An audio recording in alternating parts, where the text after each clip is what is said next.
Overall अगर आप देखिए तो कैपेक्स पर भी जब अमाउंट बढ़ता है तो अगर एक्सपेंडिचर बढ़ेगा तो अपॉर्चुनिटीज बढ़ेगी। तो आप ये मानते हैं कि जो सीएमआई डेटा होता है, जो ट्रेडिशनल फॉर्म्स ऑफ जॉब्स को इवैल्यूएट करता है, उस बेसिस पर अब ये सरकार काम नहीं कर रही है, ये एम्प्लॉयमेंट अपॉर्चुनिटीज दिखा रही है। तो जो आपके विरोधी हैं उनका कहना है कि जॉब कहाँ है, तो उसका जवाब क्या होगा आपका? नहीं, एब्सोल्युटली। देखिए, आपने ठीक कहा, ये हमारी ऑपोजिशन पार्टीज में अभी they are still living in the past, और उनके जो रिस्पॉन्सेज हैं they are also of the responses of the earlier budgets. तो अभी उनको ये समझ नहीं आ रही, अनेबल टू कॉम्प्रीहेंड के ये तमाम का तमाम कल्चर बदला है। अब आप जब कह रहे हैं टारगेट की, तो आप ये भी सोचिए कि हमारा टारगेट रेडी वाला भी है।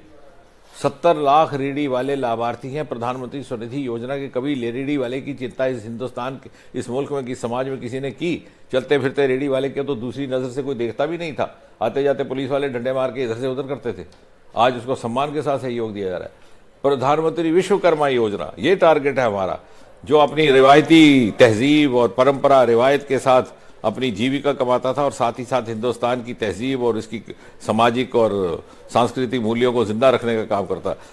ऐसे ऐसे लोग जो अपनी हस्तकला से अपनी कमाई करते थे, बच्चे उनके रोजगार की तलाश में आगे पीछे चले जाते थे और वो पीढ़ी की पीढ़ी खत्म हो जाती थी, वो कला भी खत्म समाप्त होती थी उसको।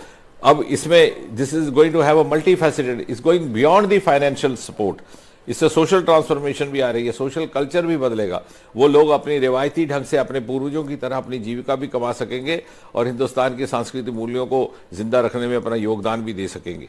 तो कहने का तात्पर्य ये है कि ये सारी एक कॉम्प्रिहेंसिव जो विजन है जिसके साथ इस बजट का निर्माण किया गया है। हालांकि इंटरिम बजट है, लेकिन मैं दावे के साथ कह सकता हूँ with reasonable amount of confidence that इसमें संकेत है उस पूरे बजट का, क्योंकि यही प्रधानमंत्री रहने वाले हैं और यही सरकार रहने वाली है। तो यही दिशा आगे चलेगी जो पिछले 10 साल में चली और जो अगले 20 साल में विकसित भारत की उस पड़ाव तक क्योंकि इस पहुंचाएगी। इंटरिम बजट को दिशा निर्देशक बजट कहा जा रहा है। तो यही मेरा आपसे आखिरी सवाल होगा, आप लोग काफी कॉन्फिडेंट दिख रहे हैं कि जुलाई में फिर से बजट आप ही लोग पेश करेंगे? निश्चय ही, और ये budget is a kind of a trailer of that budget और इसी की कंटिन्यूटी रहेगी। वैसे तो देखा जाए पिछले 10 सालों में निरंतरता के साथ ही हर बजट आया है। उदाहरण के तौर पर जब सन 2015 में लाल किले से स्वतंत्रता दिवस के अपने संबोधन में प्रधानमंत्री जी ने कहा था स्टार्टअप इंडिया, तो आधे हिंदुस्तान को शायद ये समझ नहीं आया कि इसका अर्थ क्या है। लेकिन 2016 में रोल आउट हुई स्टार्टअप स्कीम, ये बजट का ही नतीजा था। फिर एक के बाद एक budgetary provisions and change of mindset. आज हम 350 से हट करके 1.5 लाख स्टार्टअप पहुंच गए और किसी ने कभी उम्मीद की थी कि तीसरे दर्जे पर खड़े हैं हम। हिंदुस्तान इस वक्त दुनिया में तीसरे दर्जे, और ये जो एक लाख करोड़ का कॉर्पस आज घोषित किया गया है, या बायो मैन्युफैक्चरिंग किया। अब हमारी बायो मैन्युफैक्चरिंग, अब मुझे लगता है कि आप जैसे होनहार पत्रकार कभी इस बात पे विश्लेषण करेंगे तो ये 70 साल पहले होना चाहिए।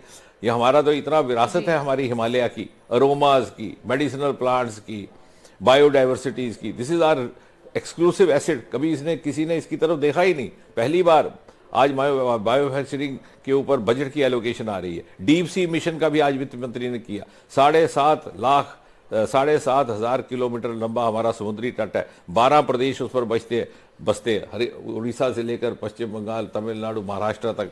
हमने कभी अपने समुद्र की तरफ देखा ही नहीं। हमारा ही एक मुल्क है जिसमें मुल्क के नाम पर समुद्र का नाम है हिंद महासागर, इंडियन ओशन, लेकिन हमें मालूम नहीं था उसके अंदर कितनी संपत्ति है। तो आज पहली बार इसको खोजा और यही हमारी वैल्यू एडिशन रहेगी in the growth story of the next 20 years. All right, Jitendra Singh ji, हमसे बात करने के लिए बहुत बहुत शुक्रिया। Thank you for speaking to NDTV.